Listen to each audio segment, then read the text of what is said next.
मेरी उम्र के नौजवानों, दिल न लगाना।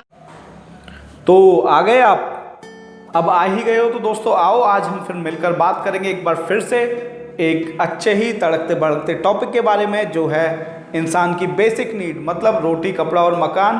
तो मकान के नीचे हम खड़े हैं और कपड़े हमने पहने हुए हैं। अगर हमारे पास नहीं है तो सिर्फ और सिर्फ खाना, मतलब रोटी, मतलब खाना, अरे मतलब रोटी ना, हमारे पास खाना नहीं है, खाने की कमी है। खाने के ऊपर हम दिन रात भागे घूमते हैं, हर जगह जहाँ भी मन में आता है वहीं जाके हम खाने के चक्कर में पड़ जाते हैं। और वो खाना जब शादी का हो तो फिर और भी क्या बात आ जाती है।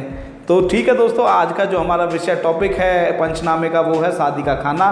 तो आज बात करेंगे इसी विषय के ऊपर। तो शुरू करते हैं आज का पंचनामा, लेकर राम का नाम। तो सबसे पहले राम राम।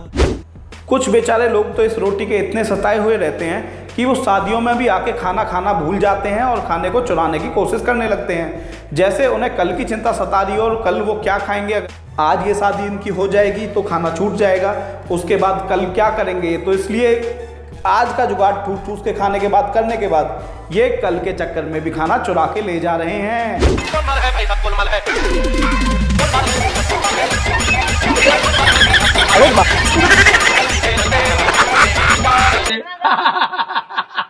आने वाले कल की चिंता में ये भाई अभी से ही खाना चुरा के ले जा रहा है। इससे बढ़िया तो यार ये दीदी लगी मेरे को, जो खाने को चबा चबा कर, ठूस ठूस कर जबरदस्ती खाए जा रही हैं, चाहे इनके पेट में जगह हो या ना हो।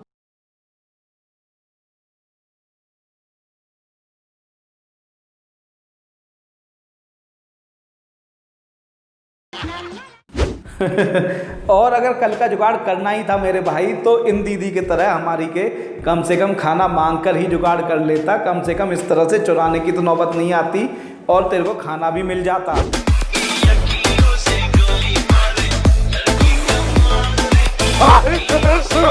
कम से कम अपनी बेइज्जती कराने से तो बच ही जाते। वैसे एक बात मैं इन दीदी से भी कहना चाहता हूँ कि आपको हर शादी में इतनी आसानी से खाना देने वाले लोग भी नहीं मिलते, क्योंकि कुछ लोग तो शादियों में केवल और केवल लड़कियों पर लाइन मारने के लिए ही आते हैं। उसमें चाहे फिर आपके सामने रहने वाली भाभी ही क्यों ना आपको मिल जाएं, उनको केवल लाइन मारने से ही मतलब होता है। उन्हें फुर्सत नहीं होती कि शादी में क्या काम कराना है, क्या काम नहीं कराना।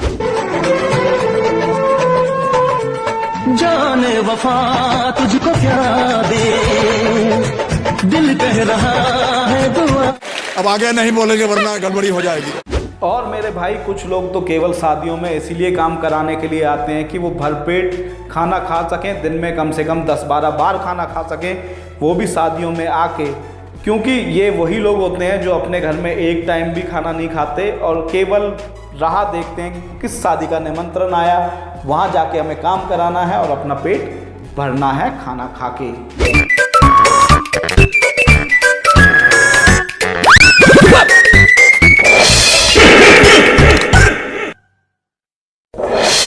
इस भाई को देखकर मुझे एक ही बात याद आ रही है इसको कहने के लिए कि भाई पहले काम करने से पहले खुद अपना पेट भर लेता तो ऐसी नौबत नहीं आती। बिल्कुल ऐसे ही जैसे कि कोई मेहमान हमारे घर आता है और उसे कुछ भी चाय नाश्ता देने से पहले हम खुद टेस्ट करके देखते हैं और उसी में हमारा पेट भर जाता है। तो ऐसे ही भाई जब खाना शुरू हुआ था तो पहले खुद खड़ा होकर खा लेता। बाकी यार आप सब लोग खुद जानते हो, मेरे को आगे बताने की जरूरत है नहीं।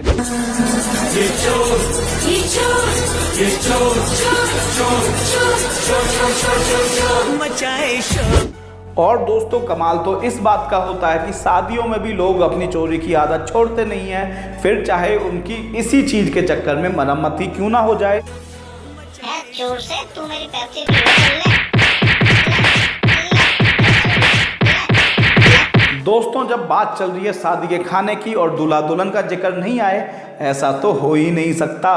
और फिर ऊपर से जब दूल्हा शराबी निकले तो उसकी होने वाली बहू के क्या रिएक्शन होंगे, ये भी बड़े देखने की बात है। तुझ में रब दिखता है यारा मैं क्या करूं, तुझ में रब दिखता है यारा मैं क्या करूं, सजदे सर झुकता।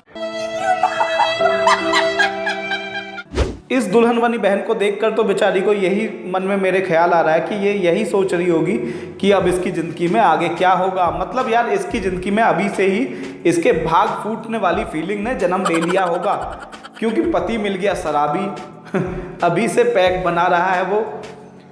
प्रैक्टिस तो जारी है पैक बनाने की तो अभी से इसके मन में भाग फूटने वाली फीलिंग ने जन्म ले लिया है।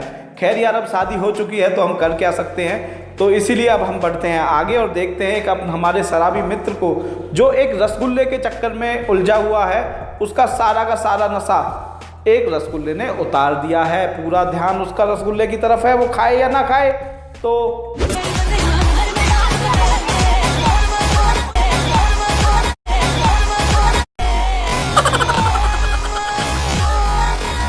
ओहो यार कति हम तो इज्जत खराब है कि अब तो सारे कति उठा के खा जाऊंगा, कति कच्चे चबा जाऊंगा। कतई खा के दम ले लिया आज तो रसगुल्ले है। ओ खा गया ओ फाइनली ये भाई मेरा रसगुल्ला को खा गया और इस भाई ने ये रेस जीत ली है रसगुल्ले को खाकर। और दोस्तों आपको ये रेस कैसी लगी हमें कमेंट करके ज़रूर बताओ, और मैं आशा करता हूँ कि आप सब लोग यूं ही नाचते रहो, गाते रहो और शादियों में खाना ठूस ठूस कर खाते रहो।